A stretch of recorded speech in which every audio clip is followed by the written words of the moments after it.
Revenge with Karen. I knew Trevor was going to be a problem the minute he used the phrase synergize the risk stream in a meeting about fraud prevention. The kid rolled in like a walking LinkedIn post, tight pants, whiter than white teeth, and enough startup jargon to choke a Tesla. Said he was the new acting chairman, which really meant my daddy died, and now I get to play boss while the ink's still drying on the will. Meanwhile, been quietly babysitting the thing that actually kept this bank alive, the risk engine. My risk engine. 9 years of sleepless nights and bad coffee, tuning that thing like a damn violin. It flagged card scams before they were charged, flagged phishing sites before customers clicked, flagged internal transfers that just didn't smell right. It was a symphony of paranoia, and I was its ghost composer. But ghosts don't get bonuses, or thank yous, or lunch invites. Just get results. That was fine by me. I don't need a plaque. I just need the system to sing. What set Trevor off, I think, was that no one clapped when he replaced the espresso machine. He wanted fireworks, applause. I gave him a report on anomalous international wire attempts in Q2. You'd think I handed him a bucket of mold. He smirked, tapped the paper, and said, "This is dense." I told him fraud tends to be that way. He didn't like that. I could smell it coming, the reshuffling, the performance reviews, the new titles with no meaning. HR started scheduling engagement chats. I got CC'd on threads I used to lead, the kind of things that make you laugh and vomit at the same time. But still, I didn't flinch, because my engine still worked. They could change the chairs. I ran the air. Now might be a good moment to say, if you like stories where things go real sideways for smug execs in expensive suits, give this story a like and hit that little subscribe button. I don't show up in your feed unless you do, and the team here, who helps me piece this chaos together, gets a real boost from it. Now, back to the implosion. Trevor's first real power move was inviting a bunch of external consultants to audit legacy systems, showed up in matching vests with disrupt tech logos and smug attitudes. One of them asked me point blank, "So where's the dashboard that shows what your system is doing in real time?" I raised one eyebrow and said, if you could see it in real time, so could the fraudsters. He blinked like a frog in traffic. Trevor laughed. Erin's old school. She likes code more than clarity. I wanted to respond. Really, I did, but I just nodded, let him have his jab, because I knew something he didn't. The system wasn't just old school. It was alive. It learned, and it didn't like being mocked. The first real warning came on a Thursday, a tiny anomaly, a glitch in a routine hourly check, one that usually ran silent, self-correcting, nothing to flag. But that day, it hesitated, just a millisecond longer than it should have. That hesitation meant someone had touched something they didn't understand. I didn't report it. I just watched. 2 days later, Trevor presented a Vision 2026 slide deck to the board. I sat at the back, arms folded. One of the slides literally said, replace all legacy systems with AI-based fraud detection within 90 days. No source, no testing, just bold fonts and bullshit. The chairman's widow looked confused. Does that include Erin's system? Trevor chuckled. Especially Erin's system. Nobody looked at me. That night, I poured myself a glass of wine, logged in one last time, and began the process I'd built 9 years ago for a scenario I never thought I'd need. Full system autonomy. In exactly 10 days, if no proper handoff was completed, if no override authentication was performed with the correct dual-key protocol, the system would stop trusting its own handlers. It wouldn't shut down. It would go quiet. No alerts, no flags, no warnings. And in silence, the fraud would walk right in. Monday morning hit like a branding exercise. New mission statement posters everywhere, same recycled fonts, agile, transparent, disruptive. They looked like something a 6th grader made in Canva after 3 Red Bulls. Trevor strutted through the halls with a Bluetooth headset that wasn't even connected to anything, just a prop so he could ignore people while pretending to take fake calls. And trailing behind him, the Disrupt Tech Brigade, guys with sockless loafers and teeth so white they could signal aircraft. One even wore a turtleneck in July, in DC. The old guard started disappearing like it was a magic trick. Janice from compliance, gone. Early retirement package. Roy from systems integration, vanished. Relocation opportunity. None of them even got a goodbye cake. Just cardboard boxes and nervous smiles. Trevor didn't fire them directly, of course, just created enough smoke that people couldn't breathe. He wanted fresh blood, but not for innovation, just so he'd be the smartest guy in a room full of people who didn't know the building used to catch fire every Q4 if you didn't manually cool the servers. He didn't want guardians. He wanted cheerleaders. Then came the meeting that sealed it. Conference room C, 12 chairs, 2 carafes of untouched coffee. 1 chair left empty, intentionally, one where I usually sat. Trevor was at the head, flanked by 2 of his new fintech acolytes.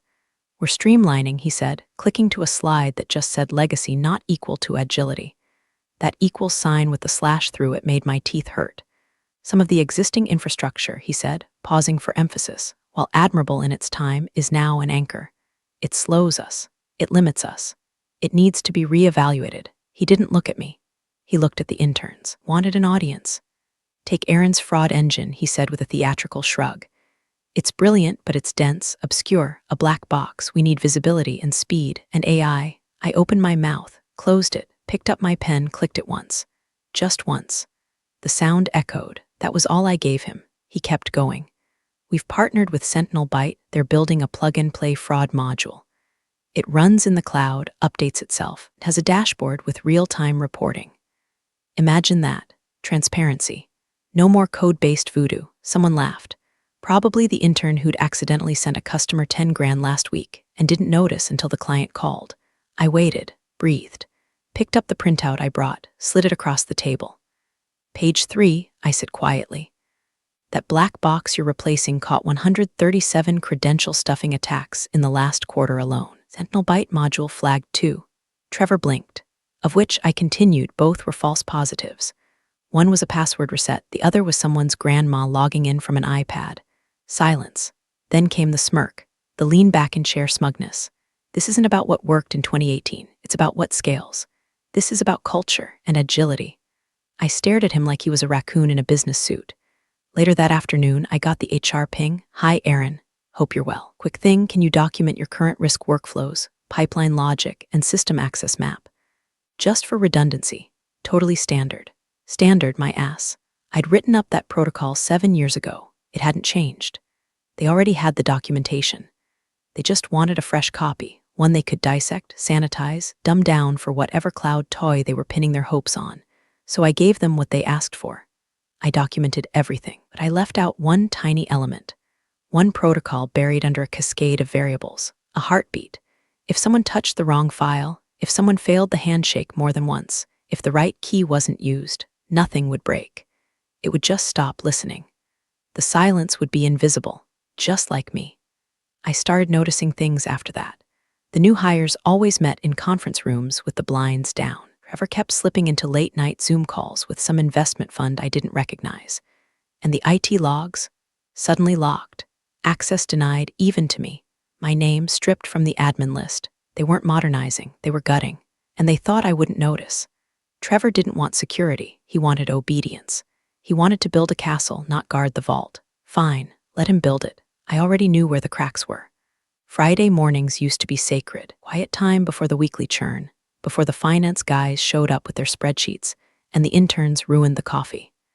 I used to sip tea and run diagnostics, checking that every circuit of the risk engine was still humming like a paranoid little beast. It was the one part of the week where everything made sense. But that Friday, the air felt heavy.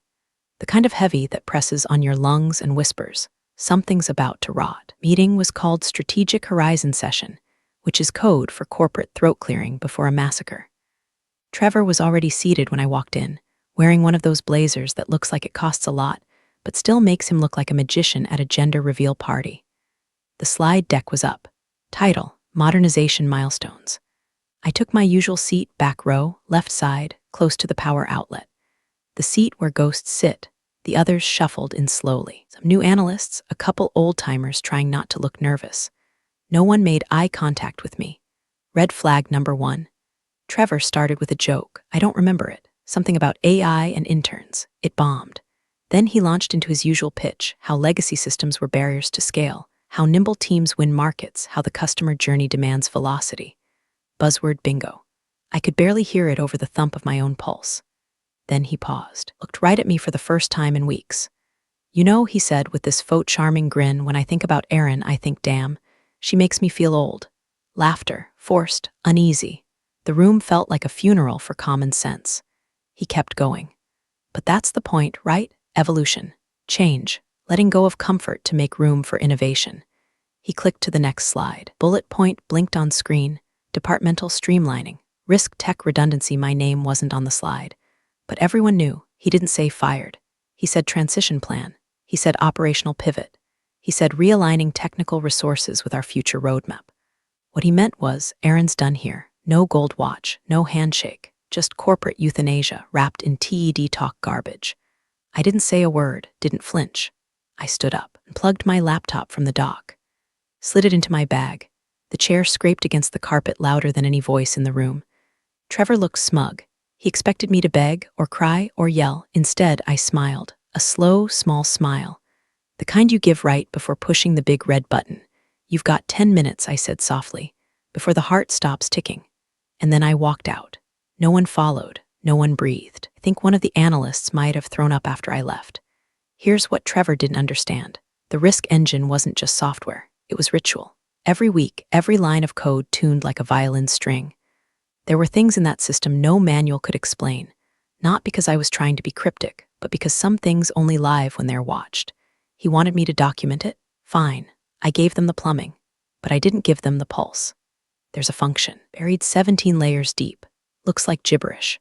5 lines of code, dormant unless triggered by a very specific pattern.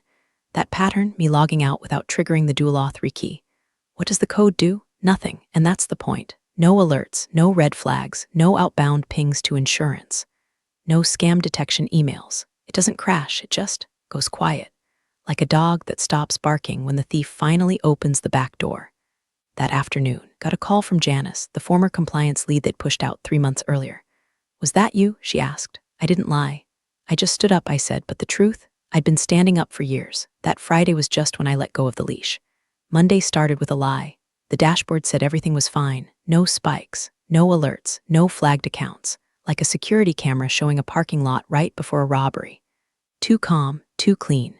Except it wasn't. By 10:17 a.m., customer service flagged 3 back-to-back complaints. Unauthorized transaction. I never bought this. Who charged my card for a Romanian pet supply site? By noon, it was a dozen. By 3 p.m., 42. But the fraud system? Silent. No anomaly alerts. No location mismatches. No velocity flags. Just a green light blinking like an idiot in an empty room. Trevor didn't even notice. Was busy doing a fireside chat with some fintech podcast called Disrupt the Norm.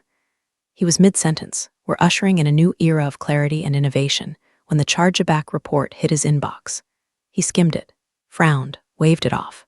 Probably old refund trails catching up. Legacy junk, we're cleaning it out. Legacy junk. He used that phrase again at Tuesday's check-in when the issue escalated to Tier 3 support. IT was scrambling, blaming a data refresh bug in the new Sentinel Byte integration.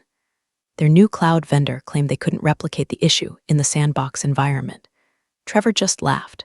It's 2025. Bugs are part of progress. We're shedding dead skin. Don't panic. Dead skin. That's how he thought of the system that saved the bank from collapsing during the 2017 card skimming surge.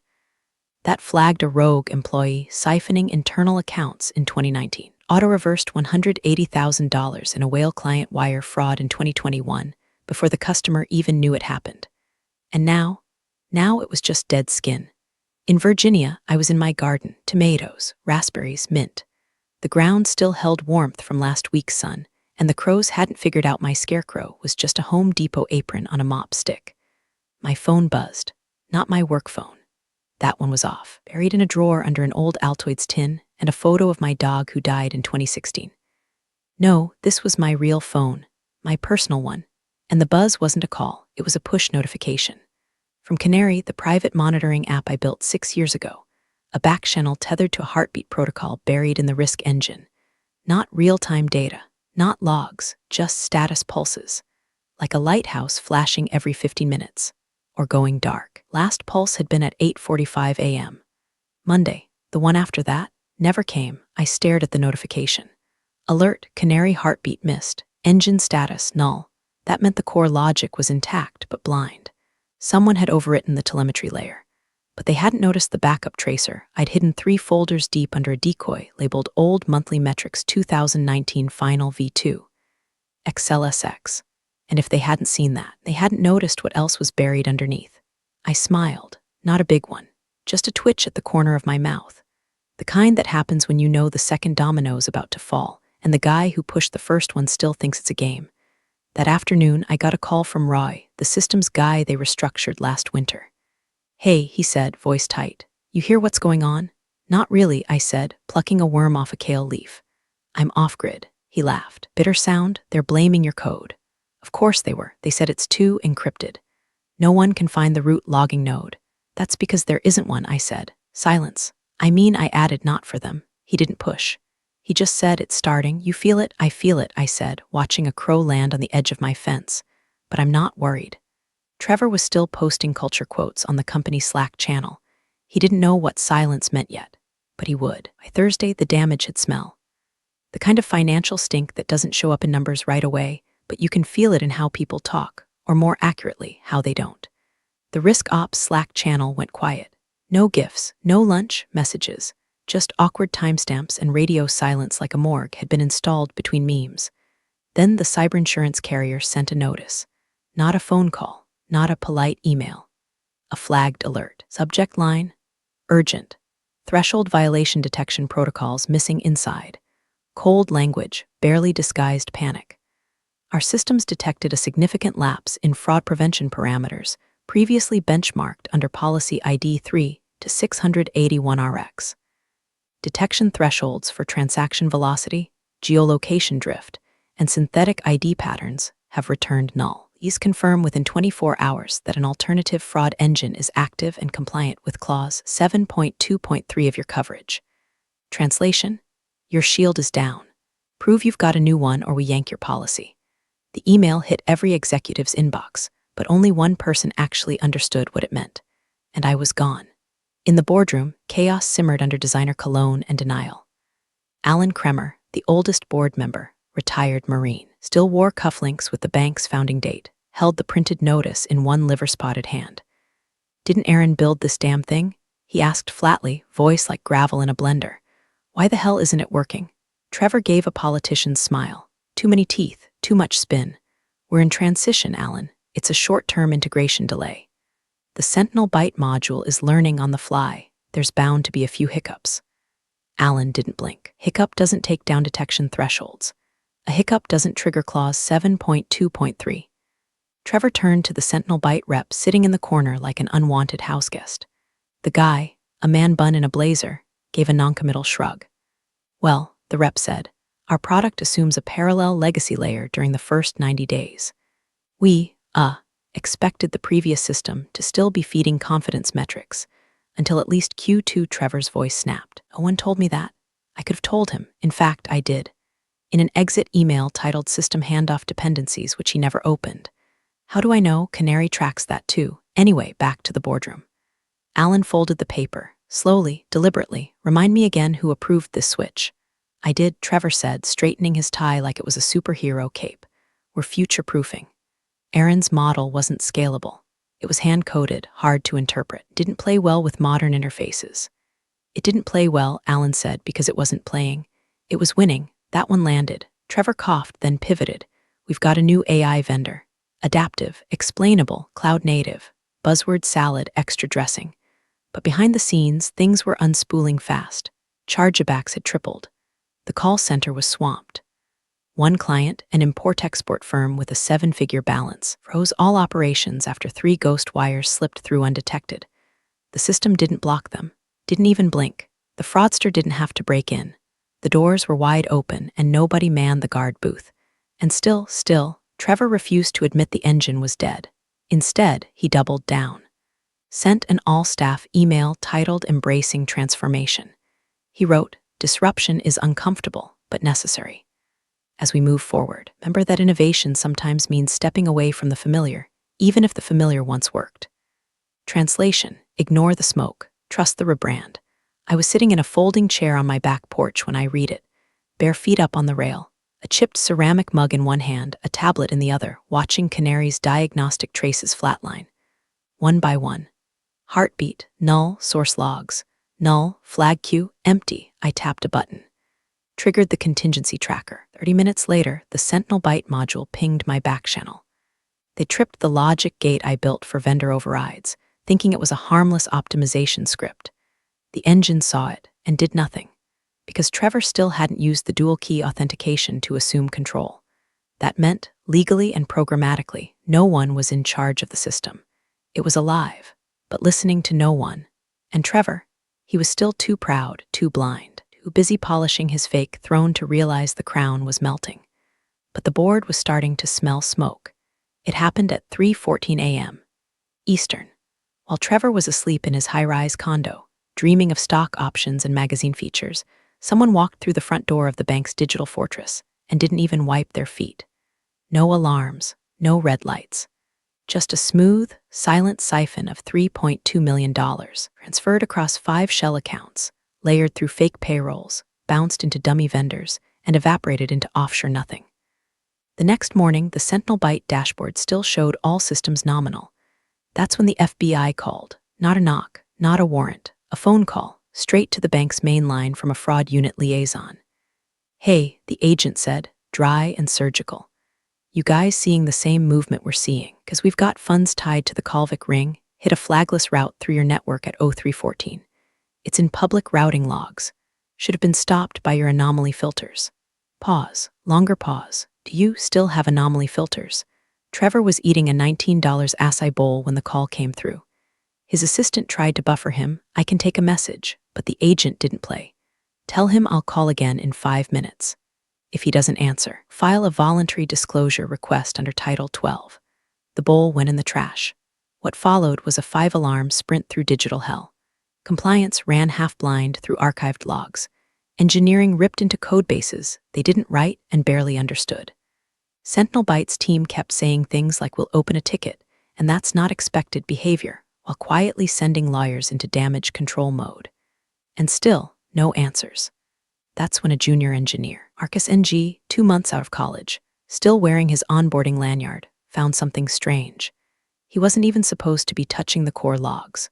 But in a panic, someone had given him admin credentials, thinking fresh eyes might help. Buried in an old system directory mislabeled as archived tests do not use, he found a function tagged with a comment. Hash override auth required, Aaron 2018. It didn't look like much, just a redirect script tied to the authorization handshake Trevor never completed. But Marcus followed the chain, tracing it through buried dependencies, all the way down to the core anomaly engine. And then he saw it. Every flagged transaction, every protocol alert, every fraud marker was hitting a logic gate labeled, "Suspend unauthorized override." In short, the system was still running. It just didn't recognize anyone in charge. No override, no trust, no action, like a fire alarm that checks your ID before it starts screaming. Marcus forwarded the discovery up the chain. It landed on Trevor's desk at 10:41 a.m. He read it once, then deleted it, because acknowledging it would mean admitting he didn't understand the system, that he skipped the protocol, that Aaron's legacy junk had more brains than any of his $1 million vendors. Instead, he called an emergency meeting. Title: Narrative Alignment Strategy. I kid you not.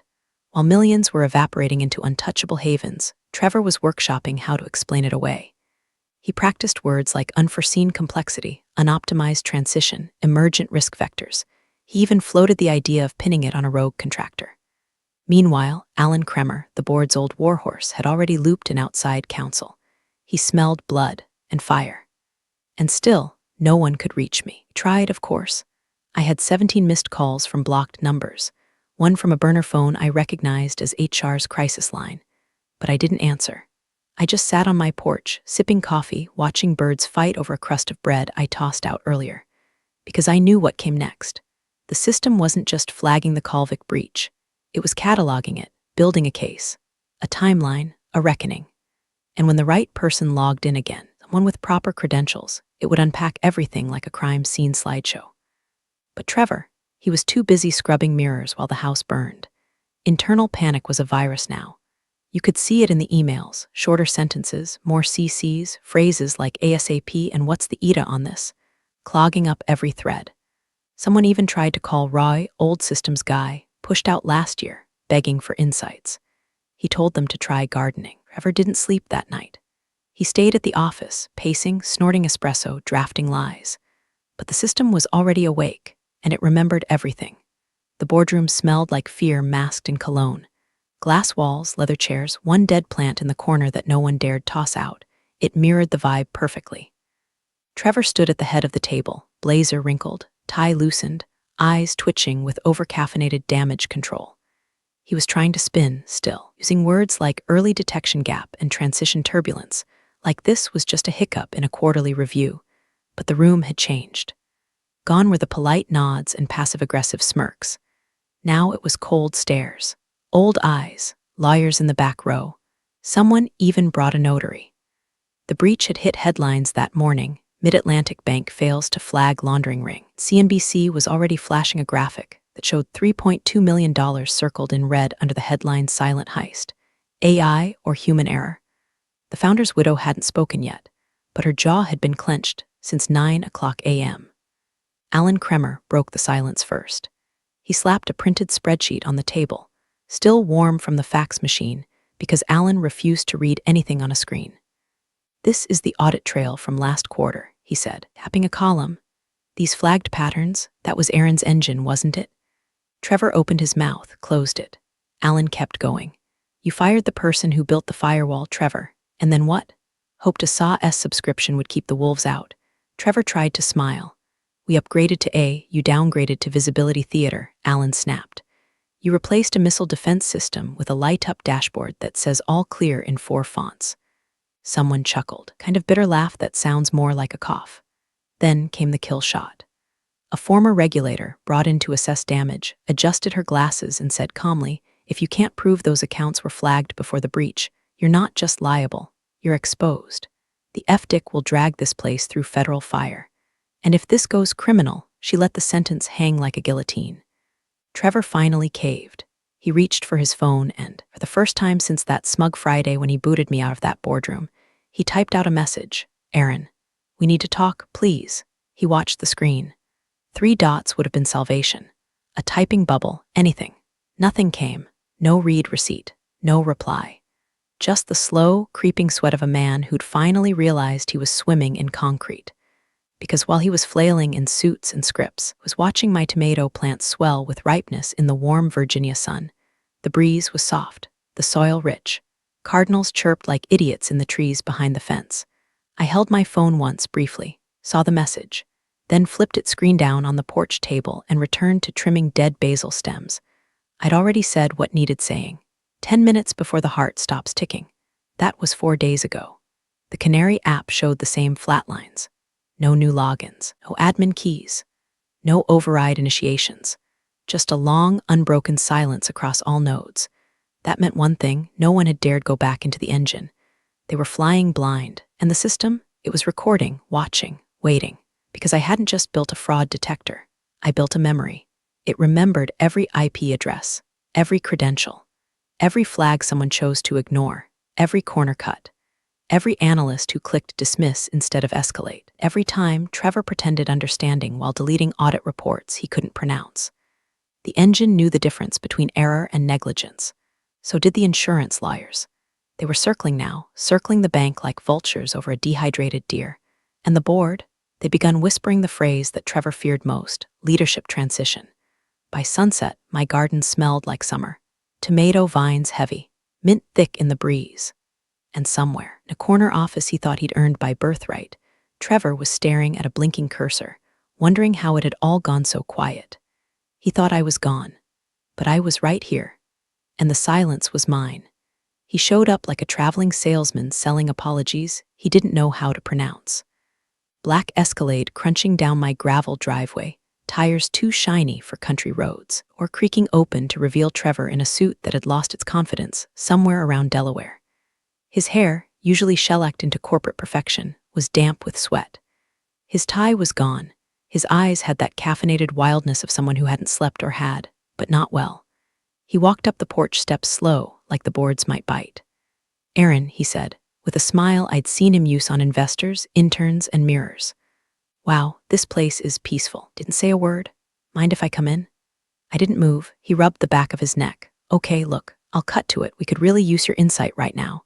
Just a quick consult, walk us through the last few layers of your logic. Nothing too crazy, no expectations. No expectations, I repeated, still not inviting him inside. Well, guidance. Let's say guidance. Maybe just a review of the handoff structure. The system handshake protocols. Override, I said. His eyes flicked sideways. Right, that. He looked down at my porch boards like he expected them to open up and swallow him. You wanted modern, I said softly. Now you have silence. He didn't laugh. Just stood there sweating in a $900 blazer that smelled like desperation and fabric softener. I gestured toward the side yard. Come on. Let me show you something. Followed me past the cracked birdbath and the wind chimes made of old tools. Past the empty Adirondack chair where I read every morning while the engine hummed in the background of my thoughts like a ghost symphony. To the garden. Rows of tomatoes, basil, lavender, sun-warmed soil under our feet. The kind of place algorithms can't touch. These plants, I said, don't scream when they die. They just wither.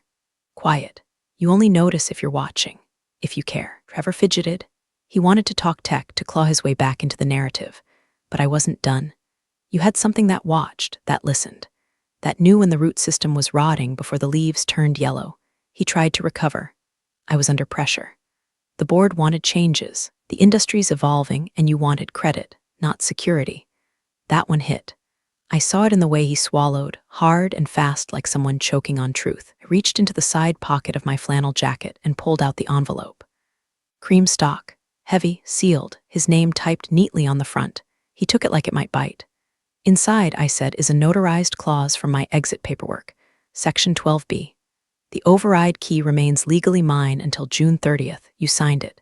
HR missed it. Legal never questioned it. He blinked. But you never said, why would I? He opened the flap, pulled out the paper, scanned it with the frantic rhythm of a man realizing the train already left the station. And he was the one who untied the brakes. You locked us out. No, I said. You did, you just didn't notice. He looked up, eyes wide, mouth twitching like he wanted to ask permission to breathe. What do you want? He finally said. Money, a title, advisory control. We can make room. I don't want a room, I interrupted. I had one. You lit it on fire. He stood there, drowning in the kind you can't wash off with PR. Look, he muttered. They're going to hang this on me. They should. He folded the letter back into the envelope, slower now. The performance was gone. All that was left was the man, the small, frightened one, realizing that legacy systems don't forget, especially not the human ones. I turned away from him, kneeling to pull a weed from under the lavender.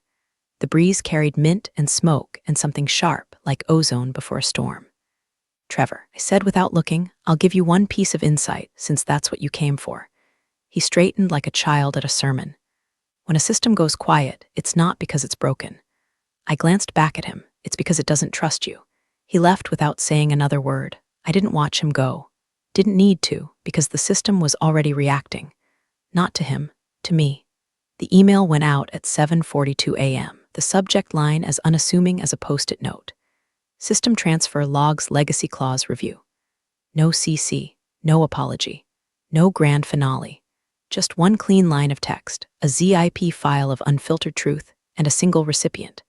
Franklin L. Horvath, retired partner at Dunley, and Ashcroft, personal attorney to the late chairman and quiet guardian of the bank's original charter. Franklin hadn't stepped foot in the boardroom since the founder's funeral. He was older now, stooped, slow, his suspenders holding up both his pants and the weight of institutional memory. But when he entered that evening, briefcase in hand, the air changed. The board was already mid-crisis, buzzing over compliance fallout and insurance lawyers breathing down their necks. The door creaked open. He didn't knock. Evening, Franklin said. No smile, no handshake, just the voice of old money that still paid attention. Trevor stood to greet him. Mr. Horvath, good to see you. Sit, Franklin said, not looking at him. He walked to the head of the table, unpacked one folder, and opened it with a rustle that sounded like thunder in a room full of cowards. Earlier today, I received documentation, original logs from the proprietary risk engine, a notarized exit clause, and a timestamped audit trail detailing a non-compliant override transition. That audit included, among other things, proof that no dual authentication handshake was ever executed. Trevor went pale. We were mid-integration. There was confusion. Franklin didn't blink. Per Fiduciary Clause 7, enacted in the original governance charter, control of critical internal systems reverts to their architect if proper succession isn't fulfilled within a 10-day window. He set the folder down. It wasn't, gasps. A chair scraped. Somewhere, a junior exec swallowed a scream. Franklin continued, calm as a surgeon. Effective immediately, system oversight is reinstated to Miss Erin Shaw. Legal documentation has been shared with federal auditors, and temporary relief has been filed under Protective Clause 11. This protects the bank. Another pause. It does not protect you, Trevor stammered. We can't just, this is irregular, it's binding, Franklin snapped. You signed it. The founder's seal is on it. You remember your father, don't you, Trevor? Silence. Then this board will convene in 48 hours to vote on permanent leadership restructuring. Translation, you're done. No raised voices, no slamming desks. Just an old man with paperwork and a room full of people who suddenly remembered who actually built the kingdom they'd been looting. Trevor tried to speak again, but Franklin was already packing up. Oh, he said, halfway to the door, one last thing. Reached into the case and dropped a single sheet of paper onto the table. This is a flagged transaction report. The system came back online this morning under authorized conditions. First action it took, flagged a reimbursement request. He turned the paper toward the board, filed under Trevor M. Langston, business class airfare, personal travel. He looked at Trevor one last time. Fraud. Trevor slumped. And that was that. The next morning, the offer letter arrived. A reinstatement, a new role, founder and chief of a dedicated fraud subsidiary. My name on the building, my system in its veins, no politics, no branding consultants, just truth in code. I didn't answer right away. Let them sweat for a full hour. Then I walked in through the front doors. The place still smelled like new drywall and old mistakes. Someone handed me a badge. I passed Trevor's portrait on the wall, already gone, just a smudge where the frame had been. Inside my new office, I ran my hand across the console. The system purred back to life, recognizing its owner. I pulled up the latest logs, clean again, sharp. Then, smiling to myself, I muttered under my breath, legacy junk, huh? I tapped one key, flagging another bogus transaction. Good thing it still detects garbage.